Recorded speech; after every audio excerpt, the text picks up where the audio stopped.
Buckeye Nation, what's poppin'? Crazy Dog coming at you on the Buckin' Crazy YouTube channel with my Ohio State Buckeyes, Maryland Terrapins Week 6 recap. As the Buckeyes looked a little sluggish at the start coming off the bye, but as you'd expect, once the game got into like the second quarter, they started to settle in, especially on defense. And from that point on, it was smooth sailing. You know, Kyle McCord did have some troubles at the beginning, but it looked like he started to settle in a little bit as the game went on. And Ohio State took care of business today, defeating Maryland 37-17. And they improved to 5-0 on the season. And of course, they gave the Terps their first loss of the season. And the Terps are now 5-1. So you look at how the team did as a whole. Kyle McCord, 19 of 29 for 320 yards, 2 touchdowns, no interceptions. Always lovely to see that 0 in the interceptions department. On the ground, they didn't really do anything on the ground, let's be honest. Chip Trayanum, with no Travion Henderson, had the majority of the carries, 20 carries, 61 yards, and a touchdown. Mayan Williams had 6 for 23. Other than that, not really much there. Through the air, Marvin Harrison once again showed that he is that dude, as he had 8 receptions, 163 yards, and 1 touchdown. Cade Stover, 2 receptions, 66 yards, and a touchdown. Julian Fleming, 2 receptions, 45 yards. Emeka Egbuka, who did get hurt in this game. I heard it was like some sort of lower leg contusion, so we'll see how he does throughout the week as they prepare for Purdue next week. But 3 receptions, 40 yards for him. Xavier Johnson had 1 for 12. Carnell Tate even had a catch. Mayan Williams had 1 for 4. And Chip Trayanum, the one time they went to him in the passing game, minus 18 yards. Yikes. Now, on defense, they did get to Talia Tagovailoa a couple times. JT Tuimoloau had a sack. I know Michael Hall was getting after him too. It's what you love to see, though. You know, defense was getting after him a little bit. Not a whole lot, not as much as I would have wanted, but they were getting after him, putting pressure on him.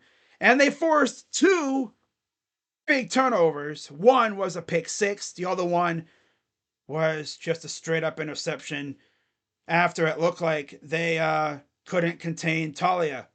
So, yeah, forced 2 big interceptions against a team that was really good at taking care of the ball. And also, we took care of the ball really well on our end, too. The only real turnover we had was on a botched punt where the ball got kind of stuck in the grass a little bit. Yeah, the snap was bad. And, yeah. I thought at first when that happened, I thought, no way they really called a fake punt deep in their own territory like that. No way they did that, you know. But, you know, as it turned out, it was just a bad snap. But yeah, as the game started, we were down 10-0, and then the interception that went to the house happened. And from that point on, it's practically all Buckeyes. I mean, I know Maryland scored, I believe, on their first possession of the second half, but after that, we settled in and we were fine. Yeah, we were all Gucci out here.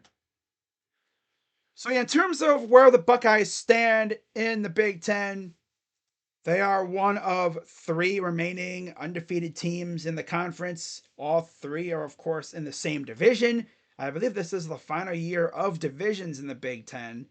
So, of course, it's Penn State, the team up north, and Ohio State as the only 3 remaining undefeated teams in the conference.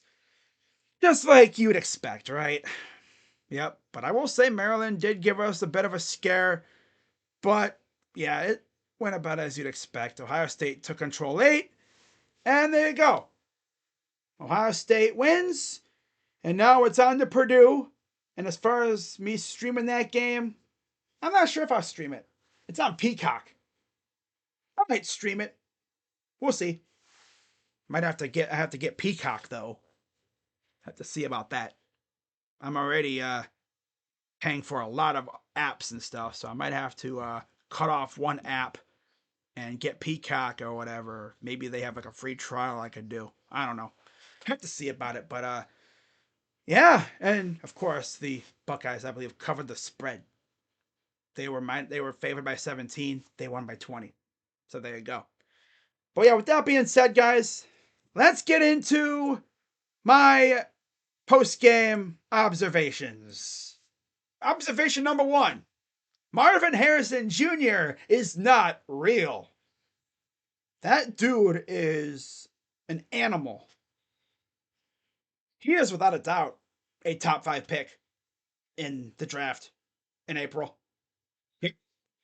One team is going to be lucky enough to have him. Oh yeah. He's going to be an absolute monster in the NFL, just like his dad. Straight up. Just like his father. Number 2, better late than never. And in reference to that, I'm talking about the team just playing kind of lackadaisical at the beginning.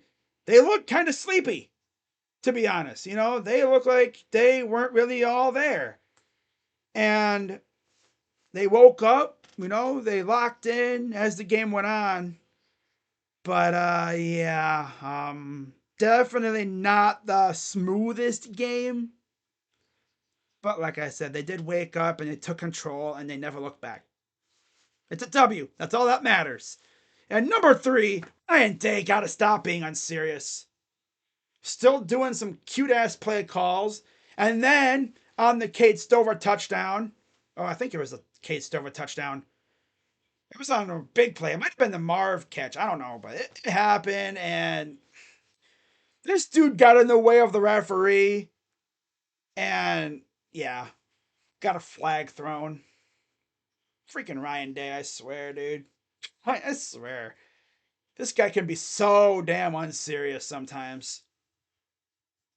But he's alright as a coach, you know. I'm not going to hate him completely. It's just got to stop being so damn unserious, my guy. I mean, come on now. And as far as my game MVP goes, you already know who it's going to. It's Marvin Harrison Jr. again. You know, I had him as the game MVP in that Notre Dame game because of that big block he put on for Travion Henderson that sprung him to score. Well, in this game, he went off. I went over his stat line. This dude is insane, man. We are so blessed to have him. And the thing is, he could have had another touchdown, but Kyle McCord slightly underthrew that ball, and Marvin had to go back for it. And if he throws it on the money in stride, that's a touchdown. And Kyle also left a touchdown off the board with Julian Fleming too, who had to slide to make a nice catch deep in Terp territory. But hey, regardless, we did good, and we got out of the game mostly healthy, besides Emeka. So hopefully he can get healthy, and we'll see if Travion's back on the field this week. He missed the game, I believe, due to a foot. They never really said why he was out, but I'm sure someone in the comments will let me know. But with that being said, guys, that's going to wrap it up.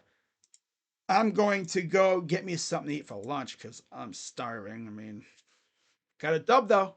So with that being said, I'm Crazy Dog coming at you on the Buckin' Crazy YouTube channel. Buckeyes are still undefeated, 5-0. Let's go for 6-0 next week.